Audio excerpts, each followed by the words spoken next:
Yo, yo, yo, yo, yo, what's the dis now? What's the dis now, Cowboy Nation? It's your boy Hoodie Kush, back with the Basement Boys podcast. I'm just here to talk a little bit about our about this Thursday that's coming up. Salute to you too, my guy. You already know what it is. Excuse me. Just listening to cover three. Had some good points. I mean, I understand us as Cowboy fans. We want to be, we want to feel like our team can win and do all. You know what I'm saying? What's going on with you, Rel 910? How you, my guy? Um, but we do have to live in some form of reality. We understand that we're walking into this game and we're playing the Super Bowl champs. Now, I hate Philly just as much as the next Cowboy fan. I really do. If you're asking me what do I think, the fact that we have the element of surprise gives me great joy in saying we're gonna go in here and beat them. That's just me. That's my opinion. I mean, everybody else's opinion is theirs. I can't force somebody to, to agree with me. You know what I'm saying? But the only thing I can do is give you the facts from how I see them. You know what I'm saying? And how I see the facts is I feel bad for anybody sticking any of these two receivers. Then on top of that, if they do a good job or at least diminishing some of the production from our receivers, we still got Jake Ferguson. We still got a third wide receiver. We still have a run game. There's no guarantee that these guys that we're going to come in and play are going to be up to the task of stopping us. Everybody is under this assumption that we are playing the Eagles. Adopt this and adopt this. They got to play us. Is the pressure on Dallas, who went 7-10 last year, who everybody in ESPN is talking about they're going to be dog water, or y'all just gave up Micah Parsons, so y'all season might be done. You know what I'm saying? Y'all gave up your best defender. You know what I'm saying? Is that what we're going to hold our hat on? Because we've seen on more than one occasion ESPN get some shit wrong. And then they refuse to walk it back. You know what I'm saying? You know what I'm saying? Like, how do we know that this team is going to be bad defensively? How do we know this team is going to be good offensively? We don't know. We don't know. Here's the crazy part. Neither do they. The Eagles don't know what we're going to look like. The Giants don't know what we're going to look like. In fact, I'll do you one better. I'll pull up the schedule for you. Bam. You see that schedule? Tell me everybody sees that schedule. So, again, Philly don't know what we're going to do. The Giants don't know what we're going to do. Chicago definitely don't know what we're going to do. Green Bay has Micah, but looking at how the NFC East and other teams have played us with Micah Parsons, we already got the blueprint.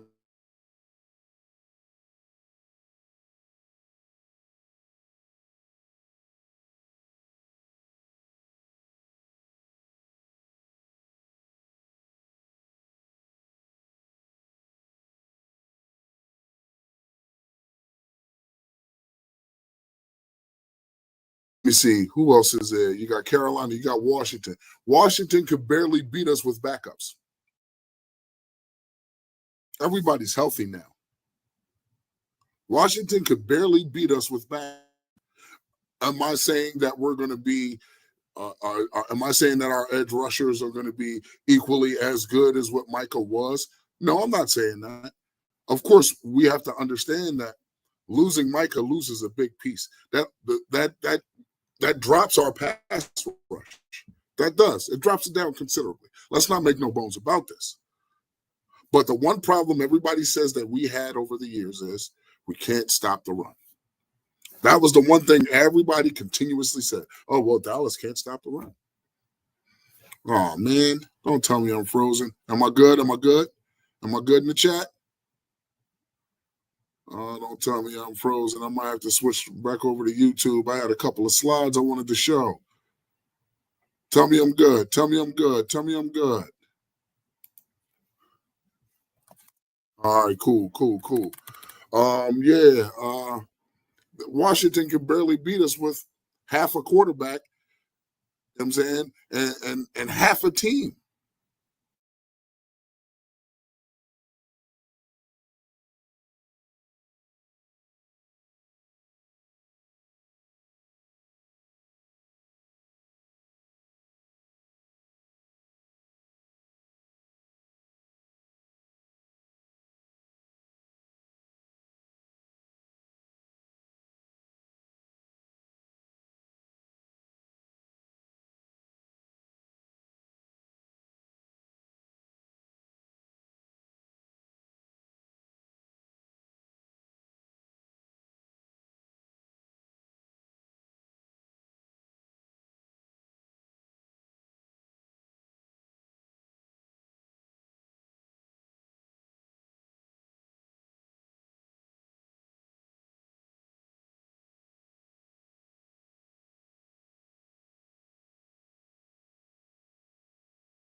And neither do we as the fans. None of us knows what this team is going to be. So I'm not going to sit here and act as if I'm going to be woe is me. Like, oh man, we're going to go play the Phillies. We're going to go play Philly, and we're going to get boat race. Saquon going to run all over us, and Jalen Squirts is going to do this and do that. Jalen Squirts historically is not a good quarterback. Quarterback. If you're expecting him to go out there and throw the ball around the yard, you're mistaken. That's not what he does. And if he does do that, you saw it in the Super Bowl. You saw why. Kansas City sold out to stop the run. So in turn, he understood that he had the mismatch. That's the only reason why he threw 300 yards in the Super Bowl. Only reason why he was a Super Bowl MVP. Because they did exactly what they thought they would do. You sell out to stop the run, which means you're leaving two of your most prominent pieces all by themselves, one-on-one, and you're just going to the open man. Well, here's the thing. It's not just CD anymore. We don't just have a bag of chips on the side of CD. We don't. We got what you call George Pickens. George Pickens was the CD Lamb of Pittsburgh. Let's be honest. It was just him. Nobody else. With horrible quarterback play. But we're not there anymore. He's now here with CD Lamb. That's the beauty of it. This opens up the offense so much. It can help the run. And again, even if you decide to cover two shell these guys and have a safety over top of both of them, what does that do for you with Jake Ferguson, Ryan Flanoy, Kevontae Turpin, and Jalen Tolbert? What does that do for you? It doesn't help you in the least bit. On top of a run game. Now, we're hoping that the run game is good. We're hoping that the run game comes out firing. I believe in Shotty. I do. I believe in Shotty. I believe Shotty has what it takes. I believe Shotty is determined to do what he said he wants to do. Am I expecting a Super Bowl this year? No. If you are, you're retarded. Let's just be honest. Okay? If you are, you're crazy. That's stupid. That's stupid thinking. This is a 2-year process. You don't believe me? Dick Sirianni. Yeah, I know his name is Nick, but it's Dick today. Dick Sirianni. Came in the league, 2020, 2021? Jalen Squirts, they had, what was that, a 9-7 year, made it to the playoffs, got ousted. 2022, what did they do? They went to the Snooper Bowl. They lost, but they went. 2023 wasn't a dumpster fire. They still had a pretty good going at it. They went 11-6, but ousted in the playoffs. First round. 2024, they go back to the playoffs. Super Bowl. So it's not out of the realm of possibilities that this team can't do that. I know that this team can do that. I know it for a fact. It's not just a feeling. It's not just because of the Cowboys on the head. It's not just because of the Cowboys sitting right here on the chest. It's because I've seen this story before. I've seen Dak come back from a devastating injury and light up the league. I've seen it. Seen it with my own two eyes. Have an MVP caliber season, which should have been his. It's going to be hard to deny him now. It's going to be hard to deny him now, especially if we make it to, especially if we go 12-5, 13-4. My honest expectation for the season, mind you, it's just week 1. But if you want my honest expectation for the season, be one game better than you were last year. Because if you could be one game better than you were last year, that means you could be another game better than you were this year. I'm going to be honest, I don't even know who the edge rushers are. Like, I got a whole breakdown here of the rosters. I mean, I know the who's who. You know what I'm saying? I know the who's who's. The Mailadas, the Cam Jernigans, the Lane Johnsons. I know those guys. Who the fuck are their guards? I don't know who their guards are. I don't care who their guards are. Let's be honest. I don't care. Because we're going to lay waste to them anyway. You know what I'm saying? We all know who Jalen Squirts is. We know who Saquon Barkley is. You know what I'm saying? You got Smith, Brown, and Dotson. I don't think that's going to help. You got Goddard and Calcaterra. You know what I'm saying? Again, we already talked about their offensive line. I don't really care who they are. Then you go to the defense. Their edges, I literally do not know who these guys are. Now, mind you, this is my first year doing content. I'm not in the draft room yet. I haven't been religiously watching college football, so I can have those conversations and understand what I'm talking about when it comes to these new guys coming in. But what I can say is we know Jalen Carter's an issue. We know Jordan Davis can be an issue. But we have something to offset that too. Not because I think it, I seen it. Jalen Carter cannot fuck with Tyler Smith. I'm going to stand on that ledge. I don't care if I'm by myself. I am going to stand on that ledge. And if you ask me, if Tyler Booker is as advertised, I don't think Jordan Davis can handle Tyler Booker. Then on top of that, you got to worry about who is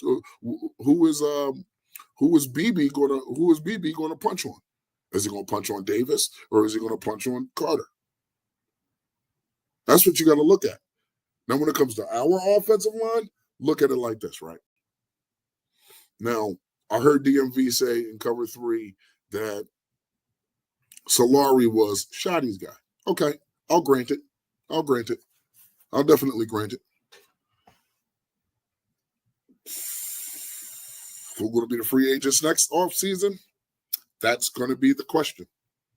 You know what I'm saying? Like, I don't think we're going to have many free agents. I mean, you got Miles Sanders, who's a 1-year deal. You know what I'm saying? George Pickens is a 1-year deal, but from what I understand, agents are in talks with Cowboys over getting a deal done. Don't quote me on that. I'm not 100% sure. I'm still waiting on information.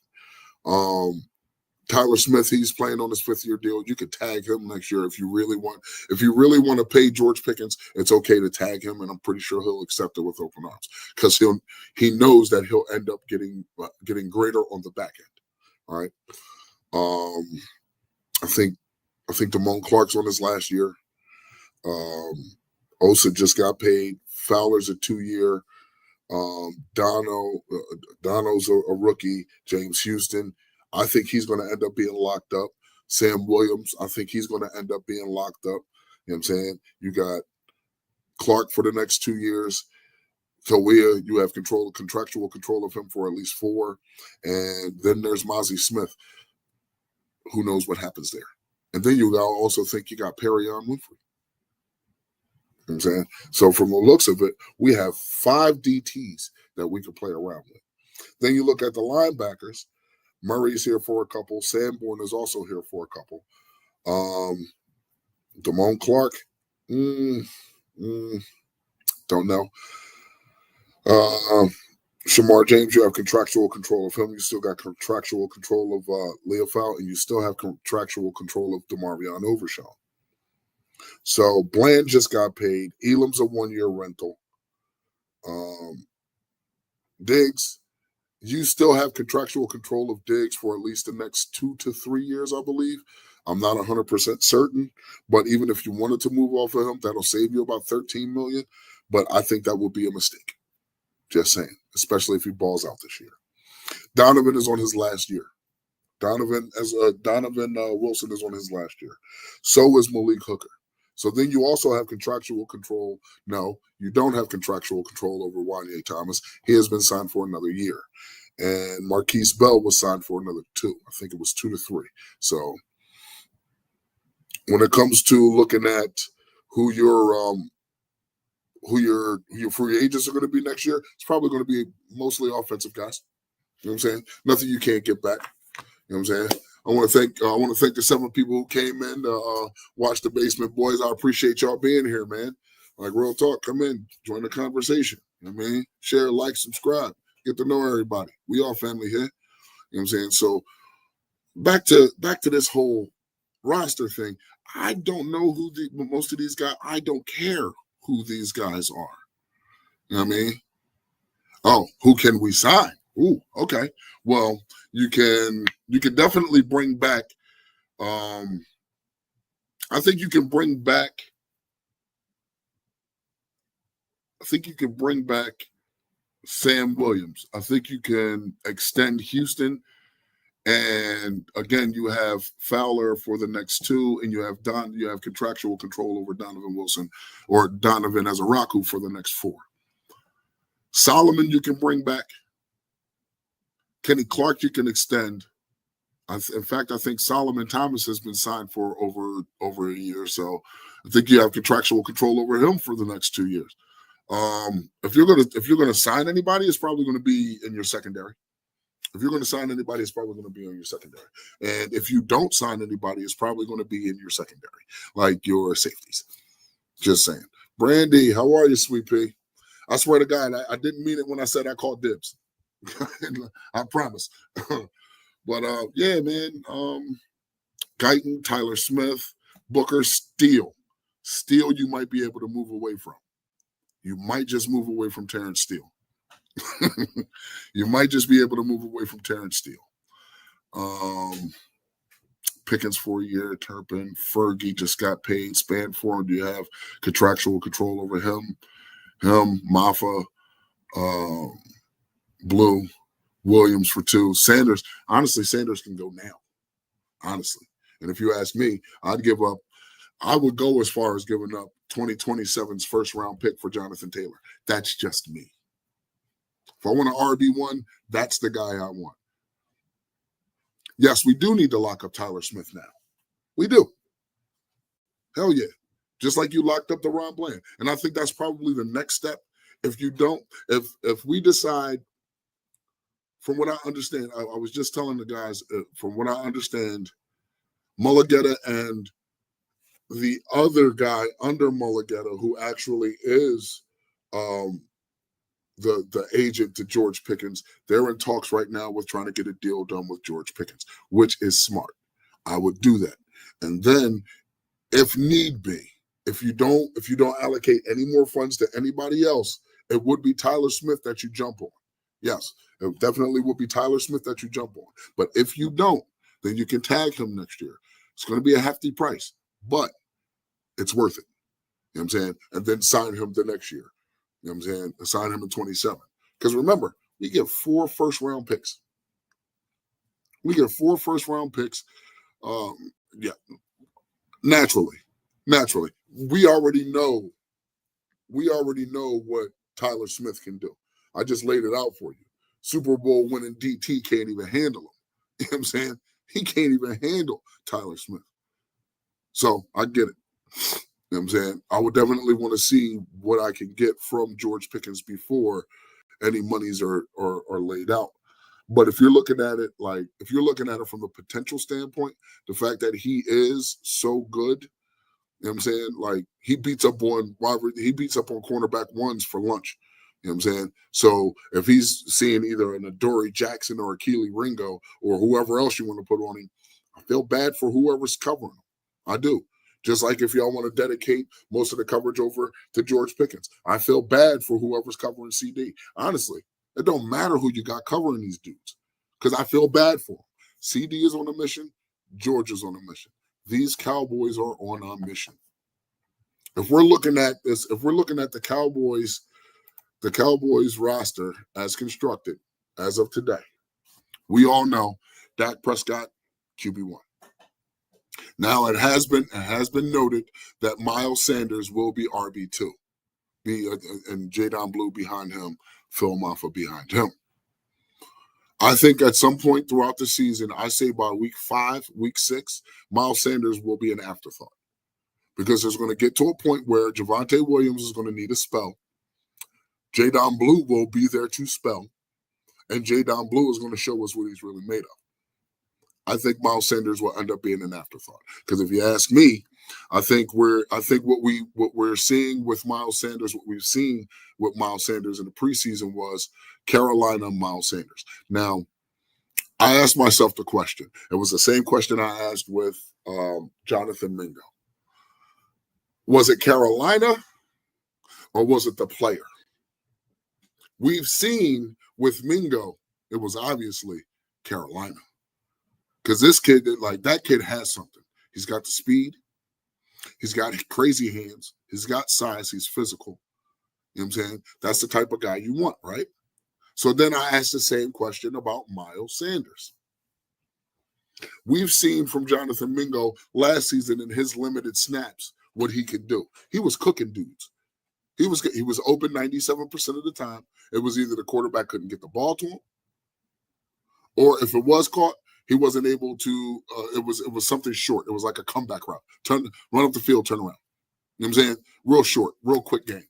Because remember, when you have your backup in, you're not getting the full playbook. You're getting that joint condensed. So once your playbook is condensed, that means some of the route tree is condensed. Some of your offensive line play is condensed. Some of your run game is condensed.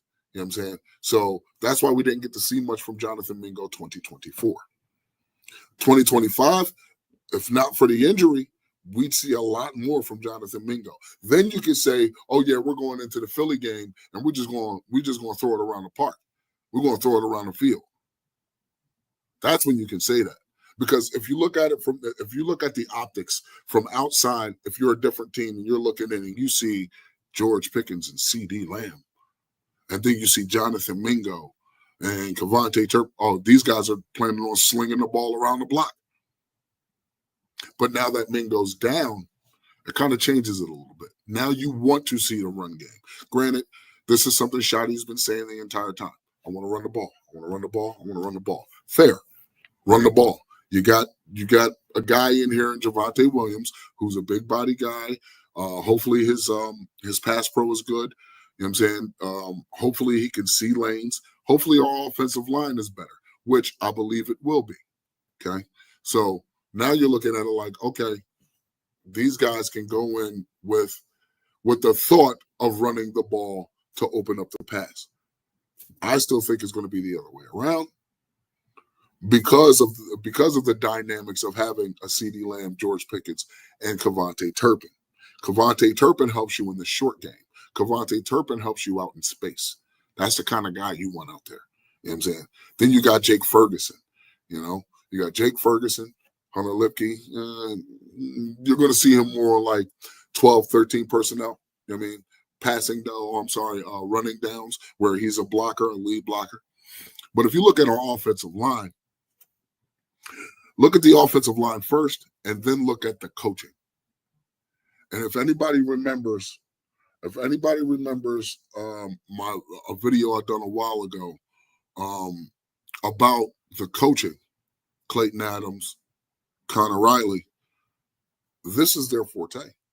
It's not just a running game, it's the offensive line play. We already know from hearing it from Cooper Beebe, from hearing it from Duke Manyweather, that Cooper Beebe when he came into the league last year, he very rarely got any coaching. He just played center on a whim. You know what I'm saying? Like, look, we're going to play you at center. Show us what you can do. No coaching involved. But now that we have Clayton Adams, who is a prominent O-line coach, who's had successful offensive lines, you know what I'm saying, who was number 3 in the league in rushing because of said offensive line in Arizona, who turned around the offensive line in the run game in Indianapolis, I feel a lot better. Connor Riley, who also coached Cooper Beebe, who helped create the All-American that is Cooper Beebe, who was an All-American himself as a guard in school and responsible for 14 other All-American offensive linemen. I trust that. I trust that wholeheartedly. So and from what I understand, them guys coming in, they took a liking to Terrence Steele. We probably might see a better Terrence Steele this year. So I'm optimistic about the run game. I'm optimistic about the pass game. I don't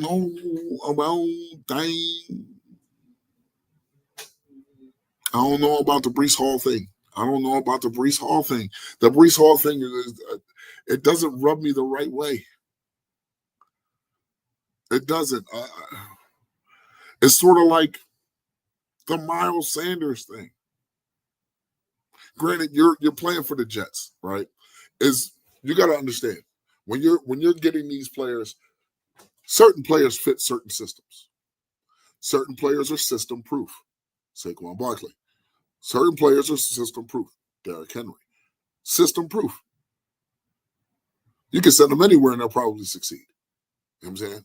But when you get into the realms of the Breece Halls, the Tyler Algiers, you know what I'm saying? Who else can we name? The Isaac Guerendos from San Francisco. You know what I'm saying?